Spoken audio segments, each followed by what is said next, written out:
Guys, I gave it everything. Listen to that, it's still crackling.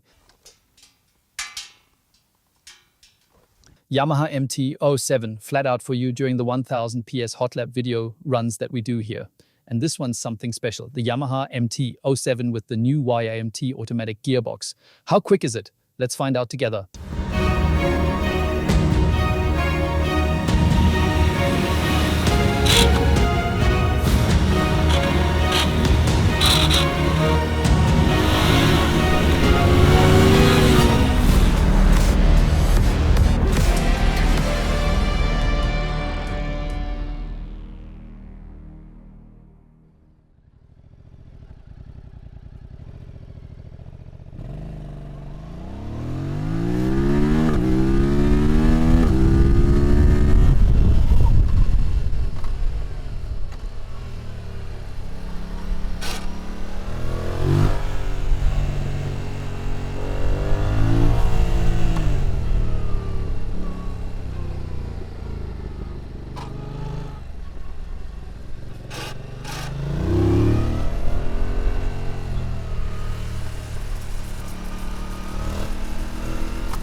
The 1000 PS community among our subscribers already knows how this goes. We come here to the Supermoto track in Bad Fischau. I grab a bike from our 1000 PS garage, and then I have 10 laps to push the bike, or myself depending on what gives first, to the limit. We've already tested 120 bikes. So where does the MT-07 fit in?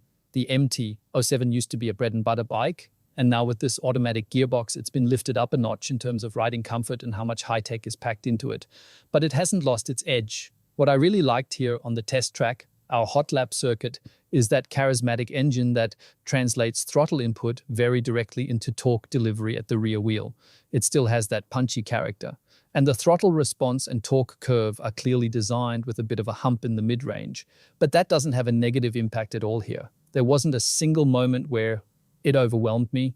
On the contrary, it adds a bit of fun in the saddle, a bit of adrenaline, no doubt about it. On top of that, you've now got a fairly sophisticated suspension setup and decent brakes. It's still considered an entry-level bike, even if it's not as affordable as it used to be. But while I was trying to clock in good lap times, I wasn't held back by the suspension or the brakes in any way. I only had a few challenges with lean angle. There are these little feeler bolts down there and they start scraping at some point.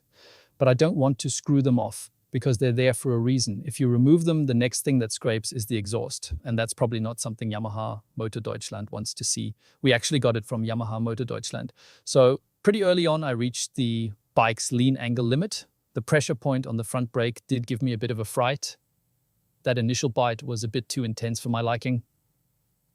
On the other hand, on a test track like this, compared to the bigger performance naked bikes, it could have done with a bit more consistency and bite. But that's already Yamaha on a high level. I'm already comparing it to more expensive bikes. But now we get to the part you're probably most curious about, the automatic gearbox. Well, automatic gearbox isn't entirely accurate. It's still a manual transmission, but with an automatic actuator. Let me show you real quick. You can already see, up here it's connected to the clutch, and over on this side, where the shift linkage normally is, basically on a conventional motorcycle power unit, mechanical actuators have been bolted on, and they're linked to the bike's onboard electronics. The advantage of these systems, actually of all automatic systems, is that when you're riding and you have to use your left foot to shift gears, you shouldn't underestimate the fact that it's still a movement, an impulse that transfers into the chassis and the bike itself. A foot or a leg has a decent amount of weight, and especially while cornering, it brings a bit of instability. But once you get used to the shift timing, the ride becomes fundamentally smoother and more pleasant.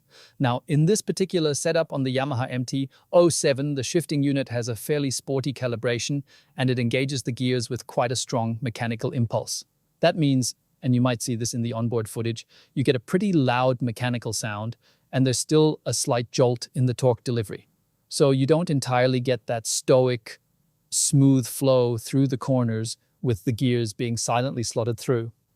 If you're an experienced rider, you can probably shift gears more smoothly using a conventional gearbox with a traditional clutch than this system does. It's not quite as seamless as an experienced rider's shift, but what it does deliver is foolproof, relaxed operation. You've got one less thing to focus on. And that's something I noticed while riding here on the HOTLAP test track, trying to set a respectable time. I didn't need to think about shifting at all. I just got on and rode. I didn't even try to intervene manually via the handlebar, and I'm curious whether that gave me a tenth of a second somewhere. Where I probably confused the system a bit was in the tighter corners when I was feathering the rear brake at the apex while also opening the throttle. That's when I think the central control unit got a bit puzzled. Like, what does he want now? Is he braking, accelerating? So sometimes it picked the wrong gear and I had to shift again. With this riding style where I modulate with the rear brake, the shifting logic in the electronics couldn't quite keep up, but it never led to any dramatic misshifts or weird riding situations. Let me quickly show you the ergonomics. So this is in the 700 class. It's a twin-cylinder engine, and honestly, you can't even really call it a beginner's bike anymore. It's a respectable, proper, full-sized motorcycle. I've got a decent knee angle, and as a grown, full-sized adult, I fit on it perfectly. The handlebar is nice and wide, classic aluminium bar. You can steer the bike really casually. So from my point of view, compared to earlier MT-07s, this one feels much more mature. But at the same time, it hasn't lost that nimble, playful character, neither in how it tips into corners, nor in that punchy torque delivery, which I think a lot of people really appreciate. Personally, I mean, we got it in black. That's like the standard issue German color. I reckon 80% of everything sold in Germany is black, especially when it comes to riding gear and motorbikes. Come on, a bike like this needs a cheeky, bold color, don't you think? What do you reckon? Let us know in the comments below. Black's fine, sure. Some say black is the best color, but I want something loud with a few neon yellow highlights. I'm pretty sure they've got more in the portfolio, but drop your favorite color down in the comments. And what do you think about the automatic gearbox on the Yamaha MT-07? Are you open to it, or is it something we don't really need? I thought it was good, even if not flawless. Cheers, see you next time on 1000 PS TV.